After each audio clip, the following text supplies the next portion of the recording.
And Les Snead is now joining us via the Cowherd Global Satellite Network. 9th year as a Rams general manager. Drafted 5 Pro Bowlers as a GM since 2012. An offensive player of the year, a defensive player of the year. Clearly knows what he's doing. Let's start with a pithy question that means nothing. I like your new logo. I like your new outfits. I like your new uniforms. You got some pushback. So internally, as everybody's taking shots at it, and this is L.A., it's a creative town. You know, some movies flop, some hit. What was the internal discussions as your uniforms were getting all sorts of criticism and discussion points on the internet? Well, the interesting thing internally, because our players had seen them, modeled them, put them on, they were really jacked about them. So they're the closer to the millennial or whatever generation we have going, the ones that really get into this. So feeling the passion from our players, that was important. My teenagers were jacked about them. So I think that's a big thing when the young generation likes them. But I go back to this documentary on Air Jordan that's going on right now, right? The Last Dance. And I remember, I think it was Letterman who was maybe, let's call it criticizing the Nike Air Jordans. He made a good comment and said, you know what? It's all about basketball. It's all about winning. People will like them if we win. And I'm sure winning helped, but I do think that shoe's probably gone on to probably sell as many or more shoes than any other shoe. So eventually change always gets a little pushback initially, but I do think things stabilize, homeostasis sets in, and the fans will really get behind these unis.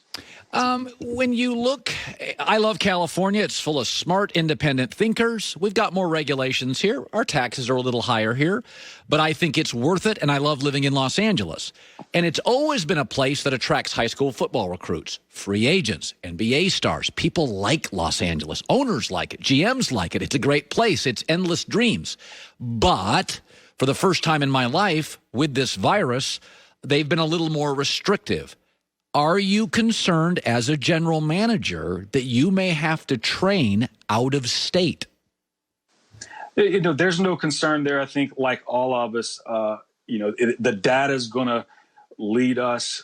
And when I say us, right, that'll be the NFL, that'll be the Rams, that'll be the state of California on what's best in that moment. That's still to come. But I do know all of us in the NFL, us with the Rams for sure, whether it's playing, I call it the London games, the games over the pond, the relocation from St. Louis to Los Angeles, all of those, we're used to moving and adjusting. And I think the best thing to do is plan for a really good training camp, a really good season. And from there, wherever it occurs, just move that plan there. You know, I have said, I think you know what you're doing. You're obviously a good drafter, but I didn't love the Brandon Cooks deal, and I have said before on the air, so I'll say it to your face. I've said it when you're not here. I've said sometimes I think Les, even though you're from the SEC, which is all defense, right? I said sometimes Les falls in love with offensive stars and signs them a tad early. You've heard that from more than just me. You read the papers. You hear things that, why'd you sign Gurley? I did back you on the Goff move. I think if you find the guy and you believe in him, and I believe in Jared Goff, then you pay him. And you pay him early, and it'll within 2 years you made the right deal. But what do you make of the criticisms from many that you paid Gurley early, Brandon Cooks too much, that you have a great offensive coach that's going to elevate even average offensive personnel? Is that a fair criticism? Well, I think the blueprint to try to piece this one together is first of all, right, even Alabama's going away from defense. You see their offensive firepower these days, so we're modeling after Alabama, but not really. When we set out and we hired Sean, obviously brilliant offensive mind, has become and evolved into a really, really brilliant head football coach.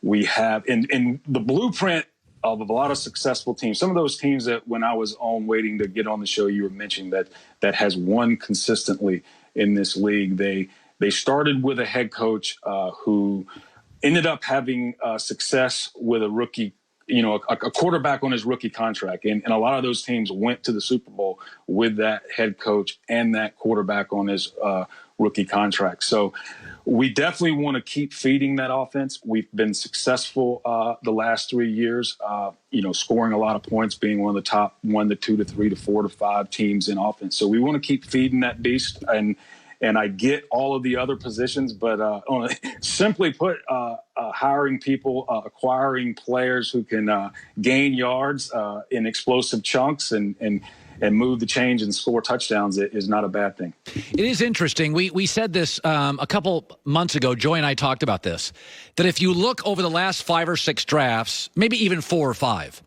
that the players that have actually overachieved are almost all offensive. Is that if you're on the bubble and you just don't know and your staff's arguing, just go offense. You have been a very good drafter. Again, you have drafted 5 Pro Bowlers as a GM since 2012 and a player of the year offensively and defensively. Is your drafting, forget free agency, is your drafting less changing because of the modifications to the rules that if you're on the fence, just go, as good as Khalil Mack is, he can't change a game like a great slot receiver? That's an excellent point that you make, and I think it's with us with the Rams, and each team would be different. There are still some teams that are maybe run by a defensive head coach, and it's going to be geared more toward defense. And a lot of times, the defensive head coaches will maybe gear the offense more toward a bigger offensive line and ground and pound, and we've seen those teams be successful. But whatever your internal philosophy is, whatever it is that you think the coaches want to do to try to win that game on Sunday and win more games on Sunday than lose and get to the tournament, the best thing a GM can do is try to do his part in feeding that coach the players are going to help execute his system. SoFi Stadium looks amazing. I fly over it. I used to fly over it more when I could fly. It's been a little more difficult last couple of months, but when I fly over it, it looks pretty close. We also know that it's been harder on construction projects to get a staff. There are some regulations and hoops we have to jump through. Is it on target, the stadium, to play your first home game this morning? Is it on target? It's on target. What I've been told, and again, there are a lot of smarter people than myself that are in charge of that project and getting that project completed from A to Z.